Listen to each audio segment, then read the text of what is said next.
It is 5 times larger than the Titanic. A 20-deck skyscraper that floats on water. It carries 7,000 passengers and 2,000 crew.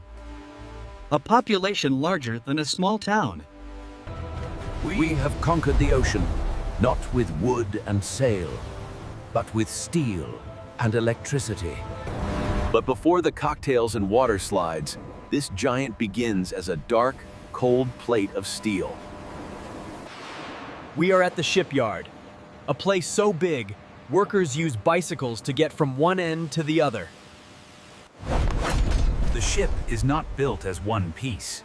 It is built in thousands of Lego-like chunks called blocks. It starts with the plasma cutter, a jet of hot gas slicing through steel like butter. Henry, these cut plates are welded together to form a panel, the floor of the ship. But a floor needs walls. Ribs or stiffeners are welded on to give it strength. This is where the magic happens. We don't wait to install pipes. We do it now. The steel block is flipped upside down to weld the ceiling comfortably. Gravity is our friend. Once welded and piped, the block is blasted with steel grit to remove rust. Then, a coat of primer. The block turns from silver to the iconic shipyard red. The finished blocks weigh hundreds of tons. They are moved by a swarm of wheels. The SPMT, they travel to the dry dock, the birthplace of the Leviathan. Here, the keel laying ceremony takes place, the maritime moment of birth. Before it touches down, newly minted coins are placed underneath for good luck. They will stay there forever. Now, the Goliath crane takes over. The strongest lifting machine on the continent. It stacks the blocks with millimeter precision. A game of Tetris played with heavy metal. Deep inside the hull, we install the heart, the massive LNG fuel tanks. This ship doesn't burn dirty, heavy oil. It burns liquefied natural gas. The tanks are double-walled with a vacuum to... The tanks are so large, the ship must be built around them. Next, the engines. 6 massive Wärtsilä generators. They don't turn the propellers, they make electricity. The power travels to the stern, to the azipods. The propeller shafts are gone.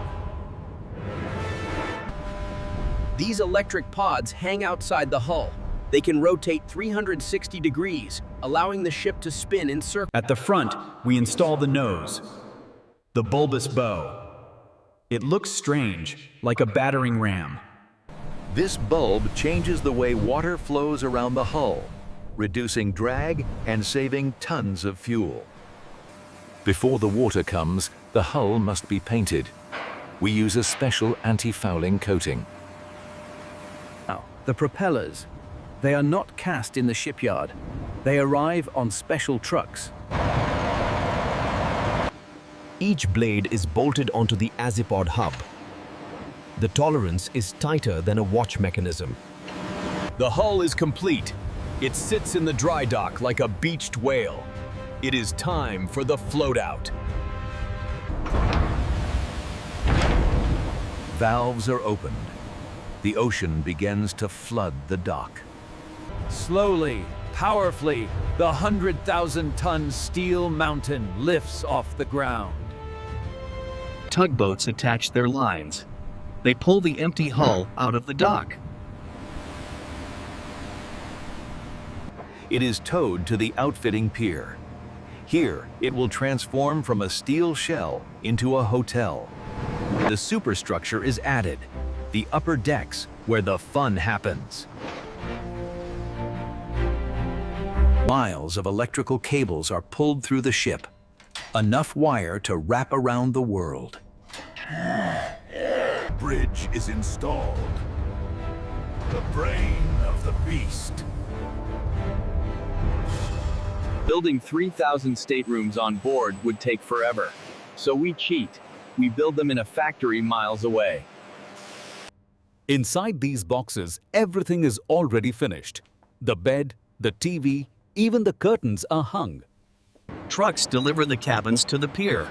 A crane lifts them onto the ship's balcony decks.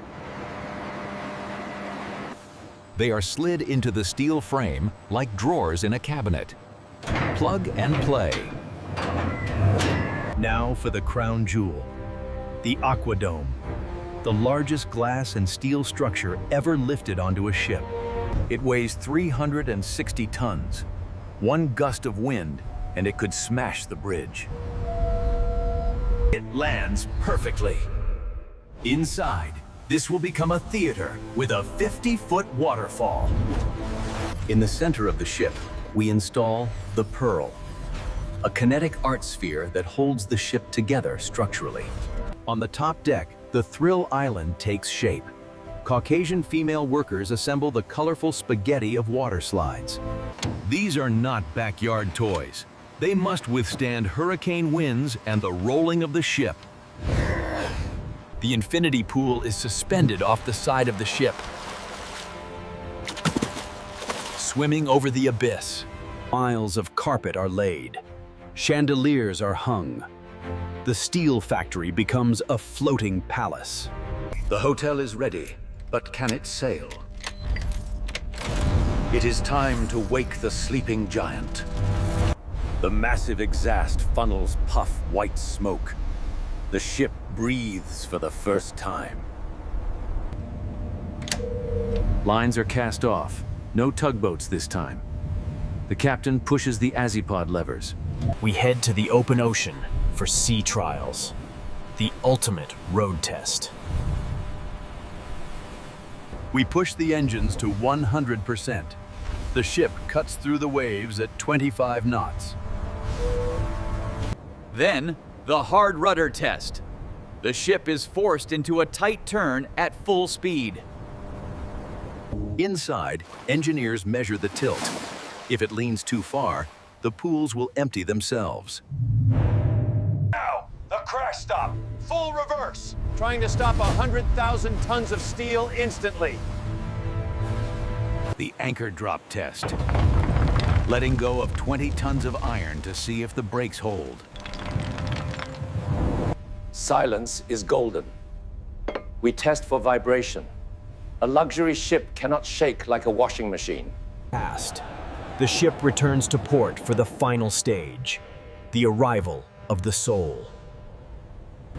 Semi-trucks line up for miles, loading food for the first voyage. 2食をジャーに積み込んでいるね。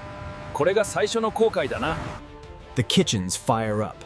Chefs prepare to feed a small army, 24 hours a day. In the theater, acrobats test the wires. They will fly over the audience while the ship rocks at sea. Every surface is polished. The ship must sparkle like a diamond for its big day. The naming ceremony, a tradition as old as sailing itself. A bottle of champagne is smashed against the hull. The terminal opals. 7,000 passengers flood in, eager to claim their floating home. They step onto the Royal Promenade. Their jaws drop. It doesn't look like a ship. It looks like a mall in the future. Lines are cast for the last time. The ship's horn blasts, a sound that shakes the windows in the harbor. The thrusters push the city away from the land. The vacation begins. As the sun sets, the ship transforms. It is no longer steel and paint. From the air, it looks like a glowing island drifting in the void of the ocean.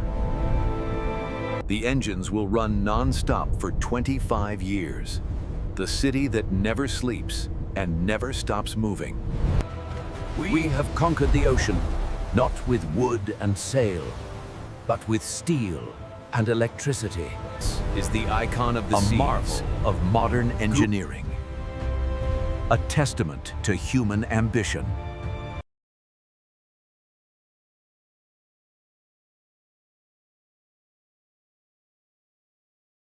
Subscribe for more Mega Machines.